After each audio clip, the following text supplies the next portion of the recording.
Now, I'm going to be bringing Jerry on the show with us now to have his say on this. Twice in one day, we're hearing from him. I'm going to bring him into the... Sorry, I nearly kicked him out by accident there. You're here with us now, bro. You've signed that DM you needed. You signed the DM, bro. I told you, smoke and mirrors with Liverpool. You don't know what's going on with Wataru Endo. Do you know what I mean? Liverpool's answer to Caicedo and Lavia. Oh, man.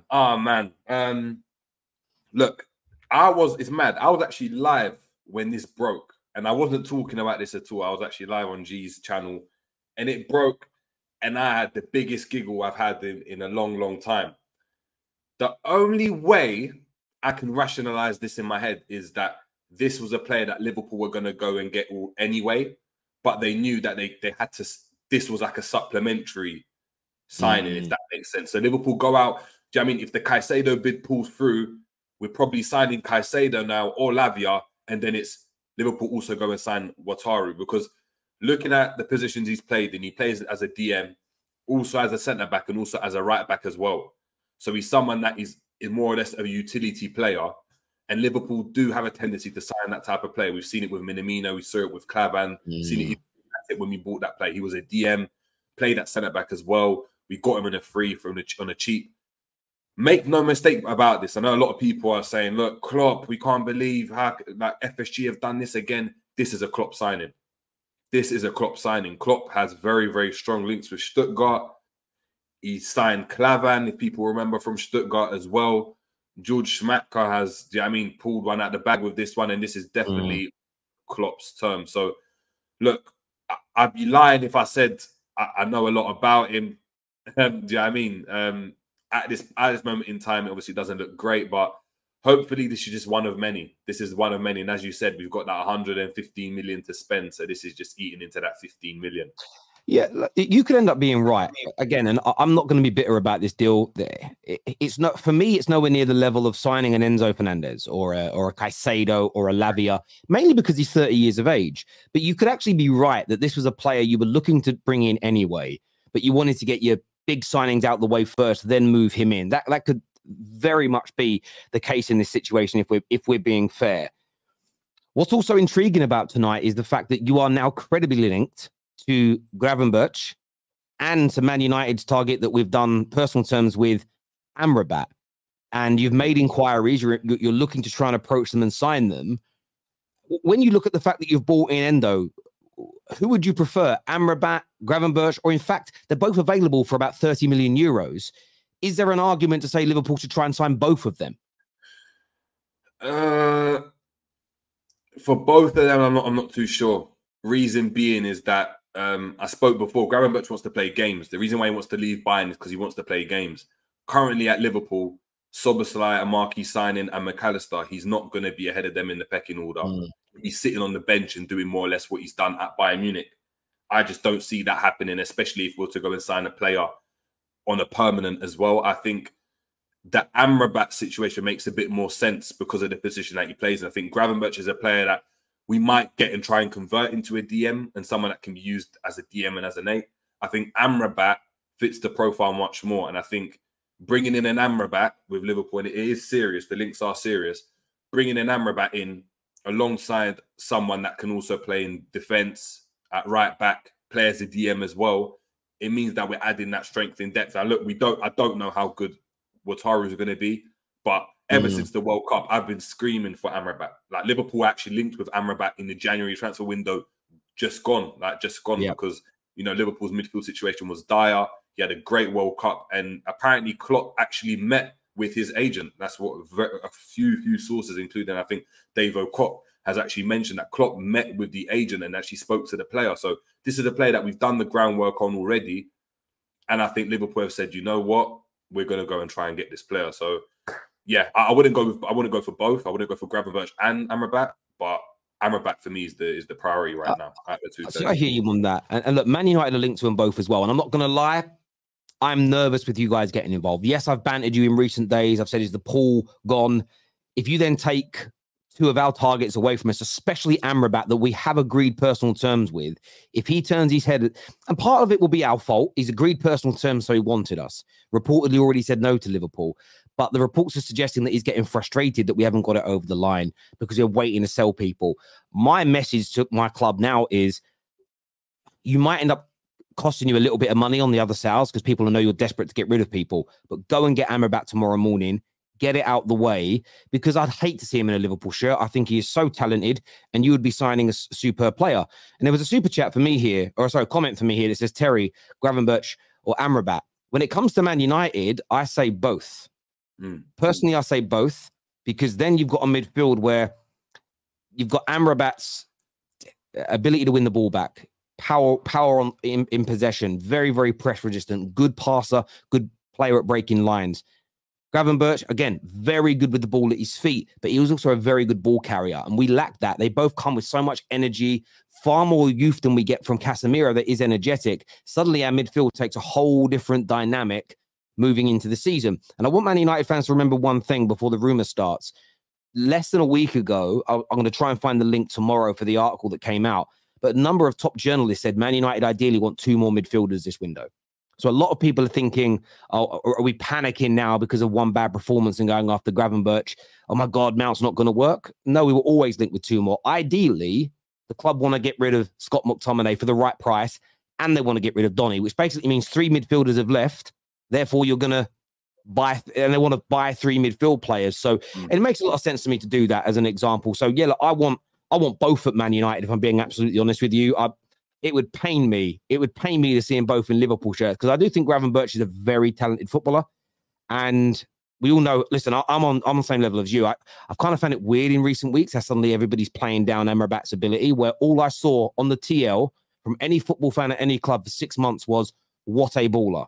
Suddenly, he's linked to Man United, and out of nowhere, he's Liam Miller. Do you know what I mean? And he's no good. It's because of the price tag, Terry. It's because of the price tag. The price tag, when you're hearing it's 30 million, 20 million, and in that ballpark, a lot of people play it down. And obviously, right in today's market, do you know what I mean? If you're touted as being a 80, 90 million pound player, all of a sudden you're this top quality, top draw player. If after the World Cup, you know, he was rumored to be, you know, an 80 million pound player, and Arsenal were interested, United were interested, Liverpool were interested, all of a sudden he'd be like, I mean, world class, or on the verge of being world class. So look, he's a good player. He's a good player. All I'm saying is the Amrabat one is something that the room I can definitely get behind, because there's history before, and Liverpool have done the groundwork. Like, Liverpool have done the groundwork in the same way that United have to a certain extent. So it's going to be interesting. There might be another saga unfolding, people. There might be another saga unfolding. Well, that's the thing here. There genuinely could be a saga unfolding. And for Liverpool, we spoke about this earlier in terms of the idea of being rejected again. And because it's now so public and so credible that you've gone in for Amrabat, you're looking at Gravenberch. Yes, it'll be reported if you don't get them that you didn't put a bid in. But maybe you will put a bid in.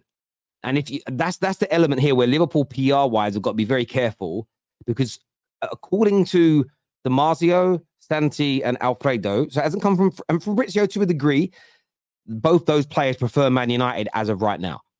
We haven't bid for either yet, and if we delay it too long, the players could change their mind. That'll be mud on our face. But equally, you bid for them, and then Man United match or beat your bid, and then the players join us. In terms of just the way it looks, it's not a good look considering the other deals that have already kind of fallen through from you. But I would say this to Liverpool fans. I've seen Hussam and others online kicking off and really, really angry about this deal. When you see the price at 18 million euros, if they don't, by the way, then I expect peaceful riots at Anfield. If they don't spend any more of that 110 million pound, by the way, so you basically only spent 10 million, just over 10 million pound of that. There's well over 100 million more to go. You have to spend it. If it's just this guy, we're definitely spending it, but we're definitely spending it. I think the fact that we actually do, I mean, the rumours with Amrabat aren't that Liverpool have put a bid in. It's that Liverpool are having concrete talks with intermediaries with Amrabat, isn't it? So they're not trying to do the same thing they've done with Caicedo. They're trying to kind of reignite the interest, speak to the agents, kind of make sure and be 100% convinced that when they put a bid in, it's going to be accepted by Fiorentina, and essentially it's going to be here we go, just as we saw with Endo. And we know that that's how Liverpool have moved in the past. So, look, man, if Liverpool do put a bid in, I think United should be worried.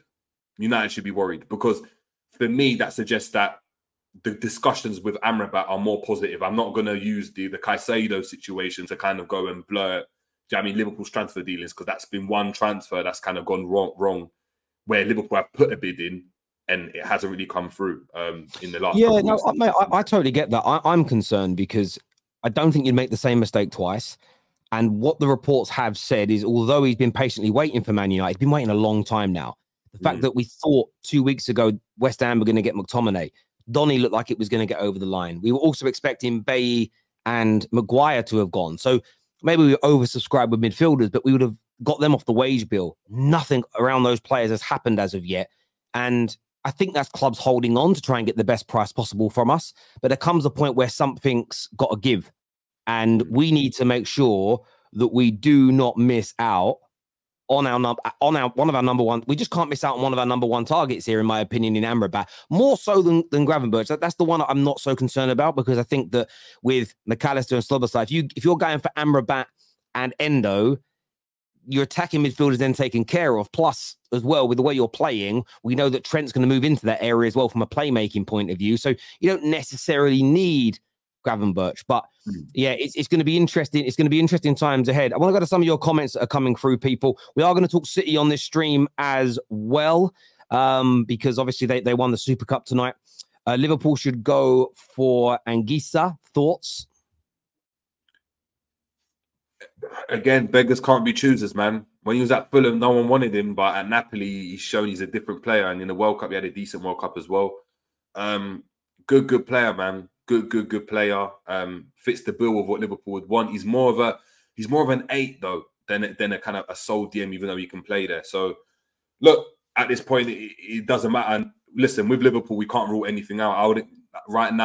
I wouldn't be too shocked if there's a here we go tomorrow and it's like Liverpool have signed Anguissa. Do you know what I mean? From Fabrizio. How this evening's gone. So yeah, decent player. George here says Liverpool should go for Barella, in my opinion. Another one, man. Good player, more of an 8.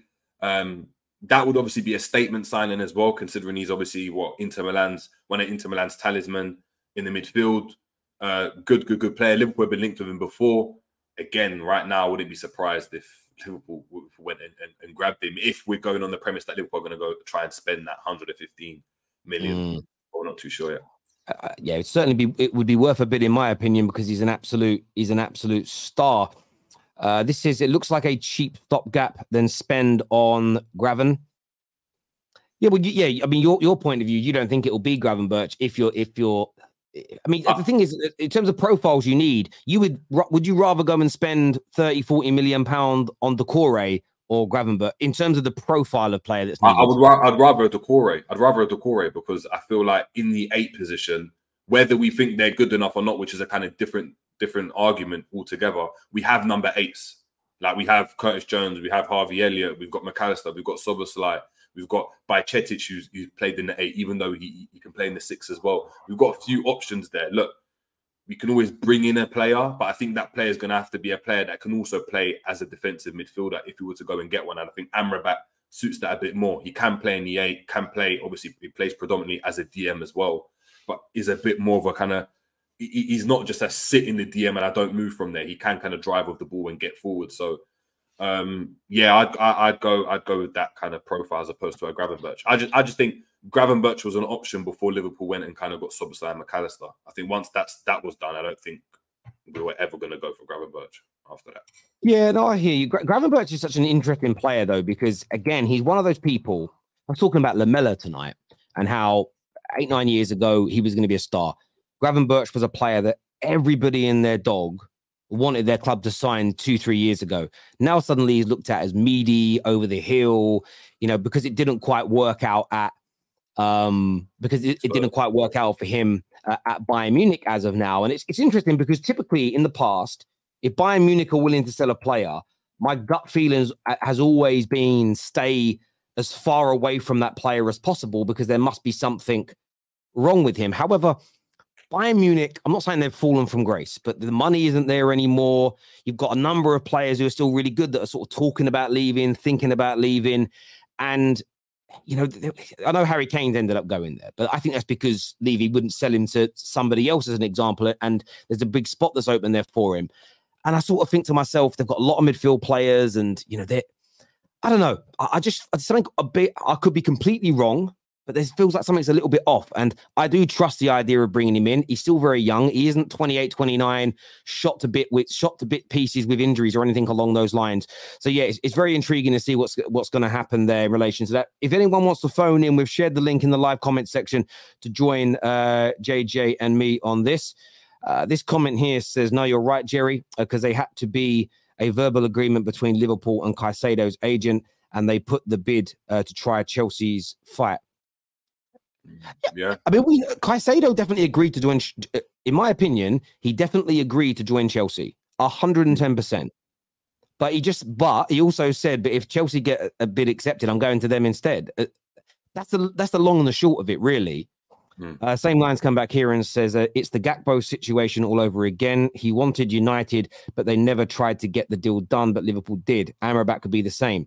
See, I view that situation slightly different. I think we were looking to get that deal done, and then Liverpool came in, and we were told, yeah, look, he's going to pick Liverpool over you, and we stepped away from the situation. That is how I believe it goes. I don't typically believe in this notion of we were sitting on our hands too long. Now, what could happen? We could sit on our hands too long, and that could be a factor in why the player changed their mind. But if Gakpo wanted Man United, and we really wanted him, and Liverpool came in for him, we would have bid and got him still. It doesn't make sense to just... it doesn't make sense to me. I just don't believe... It happens too often for me to believe that it's not a rejection. Does that make sense? It happens to too many clubs too regularly for me to not believe it's the player just saying, no, I'd rather join them instead. And every now and then you get these, what we've had with Caicedo and Lavia. You typically don't get it with the two same clubs breaking records and everything else, but that's just my view anyway. But, you know, I could be wrong on that. How is buying an over-the-hill 30-year-old DM a very good with very little European experience? Good. I'm lost and a little mad with Boy George, is what my guy's saying here. So not very happy with your manager there. What are you saying? Do you know what it is? Yeah, I hear what you're saying. But let's be honest. Liverpool aren't in Europe. We're only in the Europa League. He's played some Europa League. He's played at a World Cup. We're saying he's over the hill. But considering what Bundesliga experts are saying, and the first thing I did when I was live, I obviously, like everyone, went into YouTube, typed in Endo, Stuttgart, the Bundesliga clips came out, and they're calling him a midfield maestro. Now, I don't know what that means, but all I know is that he's a midfielder. He's one of the better midfielders. And if you're looking at the stats, from a stats perspective, I think he's had the most like aerial duels and aerial tackles in the league since like 2020. Like the stats are quite decent. I'd say check them out on Twitter. Don't quote me on any of them. But yeah. So we're going to have to just wait and see. And look, if this guy's coming in as a utility player, then people said we needed experience and we needed to bolster the squad. If that's someone that we've got off the bench that can come in and see out games or play in Europa League games, I don't think that's a problem. I just think, listen, like as Terry said, I think there needs to be some riots, and I don't think peaceful riots if he's the only one that we're bringing in. Like that would be crazy. But hopefully, obviously, that 100 mil starts getting splashed real quick